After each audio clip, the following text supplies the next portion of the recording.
Approchez, approchez.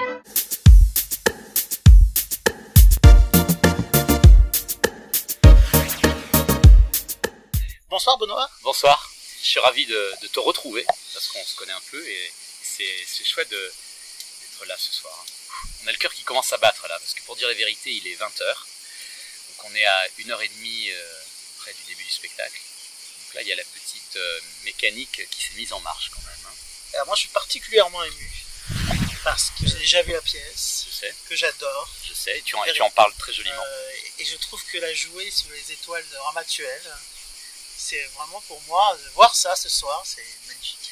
On va voir, c'est vrai que pour nous c'est une première, parce que c'est la première fois qu'on joue ensemble, Eric et moi.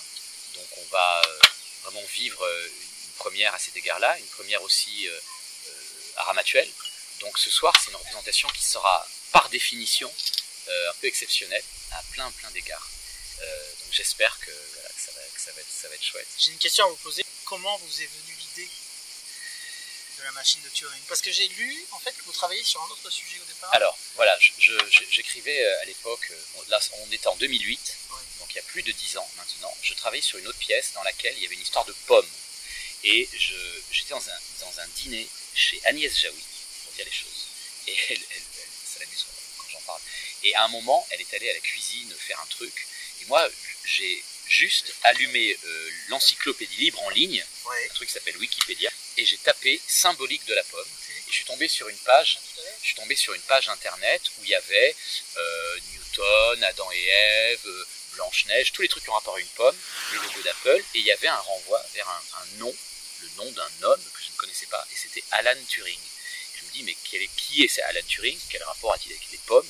J'ai cliqué dessus, et là, en quelques secondes, j'ai lu le résumé, j'ai vu, voilà, mathématicien, anglais, inventeur de l'informatique et de l'intelligence artificielle, qui a décrypté l'énigma, Homo, qui se suicide en trempant une pomme dans du cyanure, et C'est passionnant, il y a tout qui s'en relie. là je me dis, mais c'est incroyable, qu'est-ce que c'est que cet engin, qu'est-ce que c'est que ce destin, qu'est-ce que c'est que ce personnage que je ne connais pas, et je trouve ça vertigineux. C'est que personne connaissait. Bah oui et non, les Anglais le connaissaient un peu, les universitaires, les mathématiciens, les historiens, un certain milieu de militants gays le connaissaient. Et donc je me suis tout de suite dit, là j'ai un sujet de pièce, je pense que ça peut être un héros absolu de théâtre, et aussi je me dis, en tant que gay, je me dis, j'ai envie moi aussi de militer pour sa réhabilitation. Oui.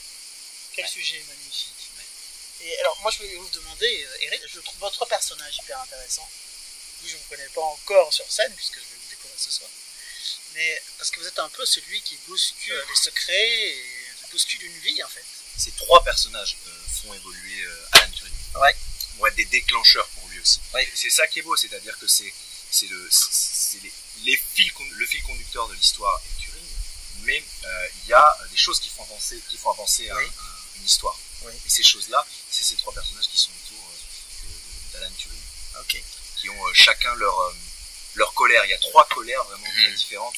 Ça, on en avait parlé, et c'était quelque chose qui avait vachement développé dans le travail. La colère très viscérale de Ross, qui a perdu son frère à la guerre, la colère patriotique de Hugh Alexander, du mec qui n'aime pas échouer, qui a envie que son pays s'en sorte de cette guerre terrible, et Arnold Murray qui se bat contre la vie parce que c'est un mec qui vit dans la rue. Ils ont trois origines sociales, Différentes. et puis trois marqueurs J'ai prévalents. vraiment une question à vous poser. Je ne vous aurais pas posé cette question 2 ans avant. Mais aujourd'hui, j'ai envie de vous demander, est-ce que ça a été dur à monter cette pièce par rapport au sujet? Oui et non. Oui, parce que évidemment, il y a quelques structures de financement qu'on a sollicitées et qu'on n'a pas eues. C'est jamais facile de monter un projet, et ce serait faux de dire que ça a été une espèce de voie royale. Et en même temps, ça l'a été un peu, parce que je l'ai fait lire à Tristan m'a dit j'ai envie qu'on la fasse, on a travaillé le texte ensemble, on l'a fait lire à un producteur, Thibaut Guinière, il a dit ça me plaît, on a continué à travailler, on a trouvé une programmation à Avignon, il y a eu une espèce d'enchaînement à Avignon, il y a eu une espèce truc d'alignement des planètes. On ne peut pas dire le contraire. Mais d'harmonie dans le travail entre nous, de facilité dans le montage, ça a été quelque chose qui a été fluide, qui a été un peu évident. Malgré tout, il faut toujours au départ une espèce de foi quand même pour impulser la chose et se dire cette histoire-là, j'y crois, je peux la... Donc voilà, c'est un peu les deux. Mais je pensais surtout au sujet de l'homosexualité parce que je me suis aperçu, mais vraiment récemment, qu'il y avait une espèce d'homophobie latente qui ressurgissait. Et je me suis demandé si finalement vous n'aviez pas eu un problème avec une forme de production qui aurait eu peur, qui aurait senti déjà ce vent venir. On n'a pas eu. Pièce. Vous oui, quand même. Et puis surtout, voilà, je voulais réparer un peu l'espèce de petit gommage confortable qu'il y avait eu dans le film où il était à peine gay ou si peu. On n'a eu aucun problème du côté de la production, mais il y a dans la société en France aujourd'hui, pour parler de notre pays, alors qu'on gagne des droits importants, il y a presque mécaniquement, comme des vases communicants, une résurgence de l'homophobie. On le sait, il y a beaucoup d'actes homophobes, de plus en plus.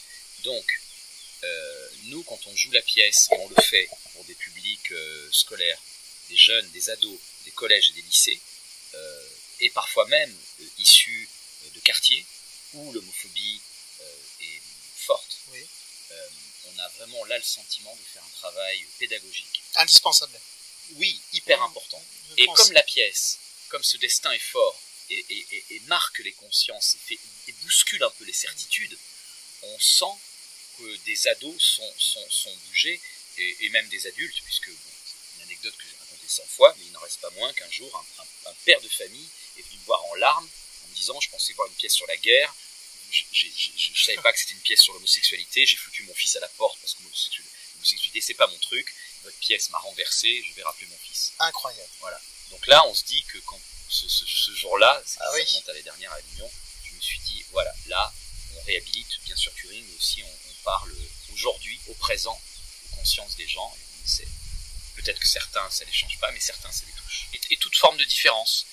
La pièce, je voulais surtout pas qu'elle soit communautariste, je voulais revendiquer le côté gay, sans tomber dans le communautarisme. Il parle aussi de toute forme de différence, parce que il était jugé parce que gay, mais il a été moqué parce que bègue, parce que s'habillant différemment, parce que parlant différemment, parce que pensant différemment, et toute forme de différence qui démarre de la façon de s'habiller et évidemment à la façon de penser, crée toujours une forme de crainte, de moquerie.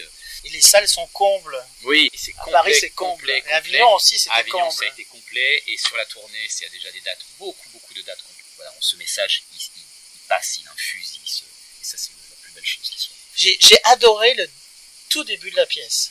Les 10 premières minutes peut-être, ou 5, je ne sais pas. Quand vous êtes assis, très simplement, vous avez un côté très théâtral.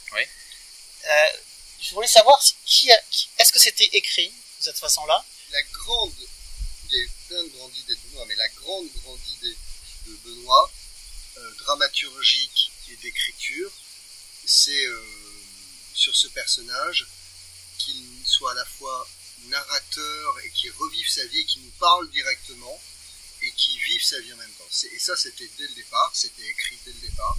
La pièce est construite comme ça. Et après, c'est un travail commun. Benoît avait écrit ça, et tout de suite, la première chose que j'ai dite à Benoît, je lui ai dit, c'est formidable. Il y a la voix intérieure de l'homme qu'il aurait voulu être, et la voix de l'homme tel qu'il était. Et du coup, je lui ai dit, tout de suite, il bégayera quand il sera en situation, il ne bégayera jamais quand il s'adressera à nous.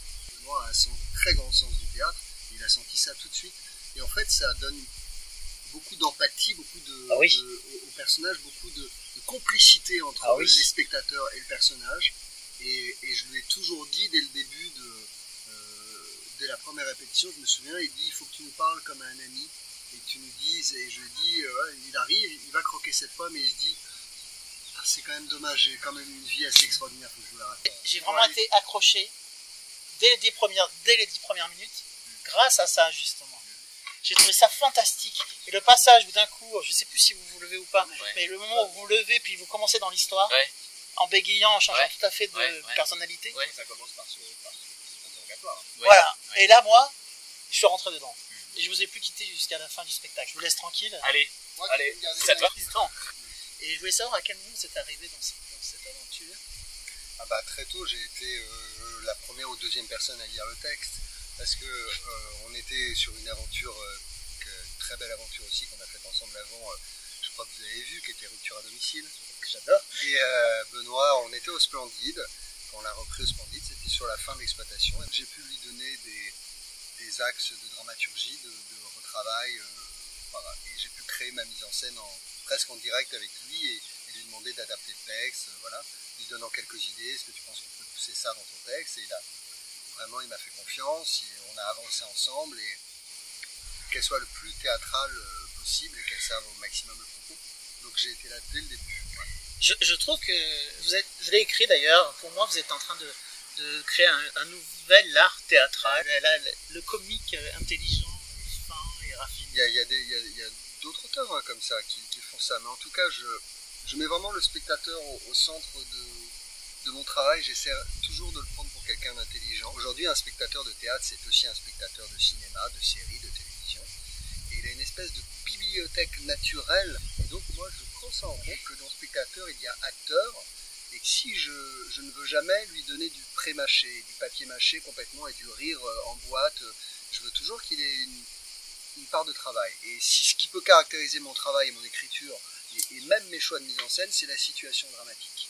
Je suis pas un metteur en scène impressionniste, j'adore une situation dramatique forte, et c'est vrai que quand j'écris, je prends une situation très forte de comédie, mais qu'un autre que moi ou dans un autre désir pourrait tirer vers un boulevard. C'est vrai. Par exemple, Des plans sur la comète, si on veut le résumer vulgairement, c'est l'histoire d'une fille qui se tape le père de sa meilleure amie. Moi, j'essaye de l'amener autre part. Je prends une situation très forte, cette situation de comédie est très très forte, mais je la tire, je la rends la plus contemporaine possible, et aussi j'aime beaucoup que mes personnages soient gris. Le secret d'une écriture, pour moi, c'est qu'elle soit pas manichéenne, et que deux personnages avec des points de vue complètement opposés aient chacun raison par rapport à leur problématique. Okay. Et que nous, en face, on puisse se dire, ah oui, elle pense ça, mais je comprends qu'elle pense ça. Ah ouais, elle pense exactement le contraire, mais oui, mais je peux comprendre qu'elle pense exactement le contraire.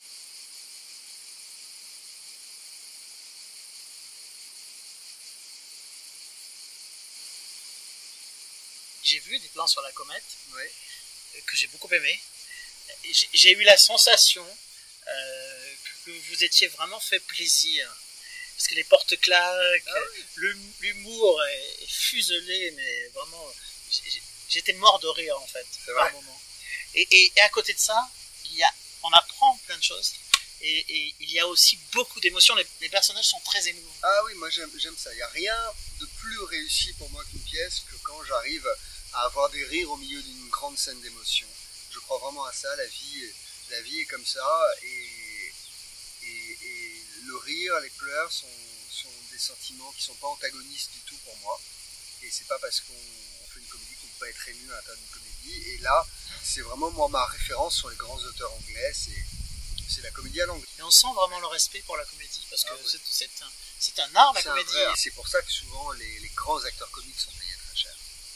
Tout simplement parce que c'est pas donné à tout le monde de faire rire. Je suis un metteur en scène qui fait toujours beaucoup de filage avant d'arriver à la première. C'est-à-dire que là, j'ai toujours 7-8 filages. C'était prêt pour Avignon. Tant mieux. Pour moi, j'ai pas cru. Vous l'avez vu à la combienième? 10e jour, 10e, 11e jour, quand même, c'est pas énorme. Ah non. Et ça fonctionnait. En tout cas, ça va être un grand succès. Je voulais juste vous dire merci. Et merci Frédéric. Et courage pour ce soir. Merci super. Merci.